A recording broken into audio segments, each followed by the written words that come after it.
জি না, আমাদের ভারতের পেঁয়াজ না হলে আমাদের বাংলাদেশ চলে। আপনারা তো পেঁয়াজ বিক্রি করতে চান না আমাদের কাছে, আপনারা তো পেঁয়াজ ধরে রাখেন, তাহলে আমরা কই যাব? আসসালামু আলাইকুম। ওয়ালাইকুম সালাম। কেমন আছেন?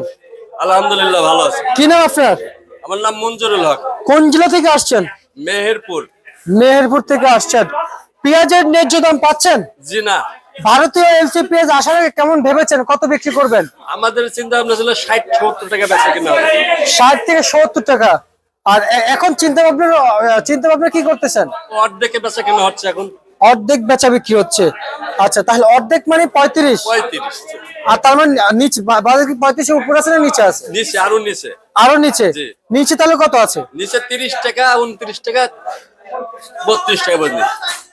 29 টাকা থেকে 33 টাকা বলছি, সর্বোচ্চ 35। সর্বোচ্চ 35, নিচে 30, উপরে 35। জি। আর ভারতীয় এলসি পেঁয়াজ আজও কি আমাদের দেশে প্রয়োজন হয়? জি না, আমাদের ভারতের পেঁয়াজ না হলে আমাদের বাংলাদেশ চলে। আপনারা তো পেঁয়াজ বিক্রি করতে চান না আমাদের কাছে, আপনারা তো পেঁয়াজ ধরে রাখেন, তাহলে আমরা কই যাব? জি। যখন বাজার একটু বাড়ে, বৃদ্ধি হয়, তখন তো আপনারা আমাদেরকে পেঁয়াজ দেন না, আপনারা চাঙে রাইখা দেন। পেঁয়াজ খাই আমরা, পেঁয়াজ তো এই আমবাজারই বেচা কিনা করি আমরা, পেঁয়াজ তো নিয়ে আসি। বেশি হলেও দামে এখানে বেশি, কম হলেও এখানে বেশি। তা তো অবশ্যই, কিন্তু আপনারা তো সময় আমাদেরকে দেন না, আমরা তো ভুক্তভোগী। জি। আপনারা না থাকলে আমরা কার কাছে যাব? তাই তো। কিন্তু আপনারা তো পেঁয়াজ না বিক্রি করেন, তাহলে আমাদের তো জায়গা করে রাস্তা নাই।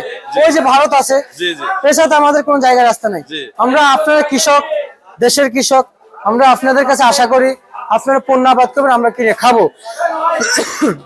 তবে শোনেন, এই আমাদের 5 আগস্টের পরের দিকে আমাদের এই সরকার এসে কোনো কাজের সুবিধা পায়নি। তবে হাসিনা সরকার থাকতে অনেক সুবিধা ছিল, সার মাটির দাম কম ছিল, বাজার নিয়ন্ত্রণ ছিল, এলসি পেঁয়াজ এই সময় বন্ধ থাকতো।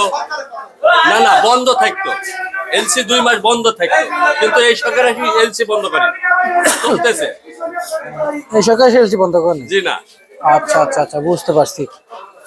আমি যদি আপনাকে একটু প্রশ্ন করতে চাই, রসুন কত বিক্রি করলেন?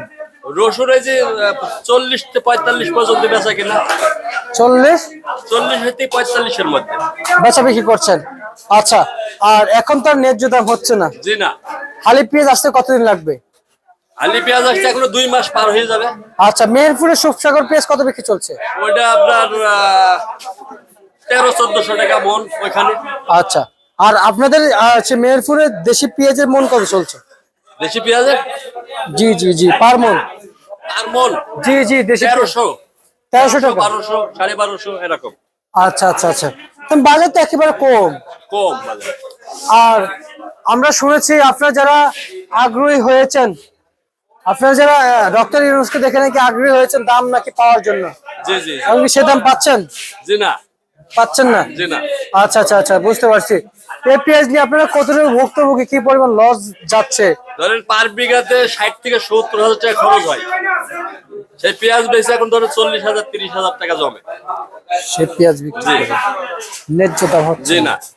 সামনে আগাইতে পারছেন না। জি না।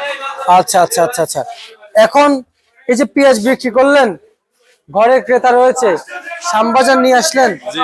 কিন্তু আমার প্রশ্ন, হাট থেকে মার্কেটে আসতে কত টাকা খরচ পড়ে? মাঠে ধরেন লেবার খরচ, বিঘা বই তুলতে লাগবে 10,000 টাকা, লাগাতে লাগবে 6-7 হাজার টাকা, সার মাটি লাগবে 10,000-15,000 টাকা, তারপরে বিষ আছে, সেচ খরচ আছে, সব মিলি 70,000 টাকা খরচ হবে। 70-80,000 টাকা খরচ হবে। আচ্ছা আচ্ছা আচ্ছা, বুঝতে পারছি।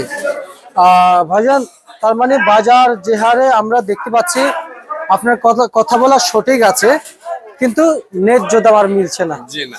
কৃষকদের। জি। ঠিক আছে, আপনাকে অসংখ্য ধন্যবাদ।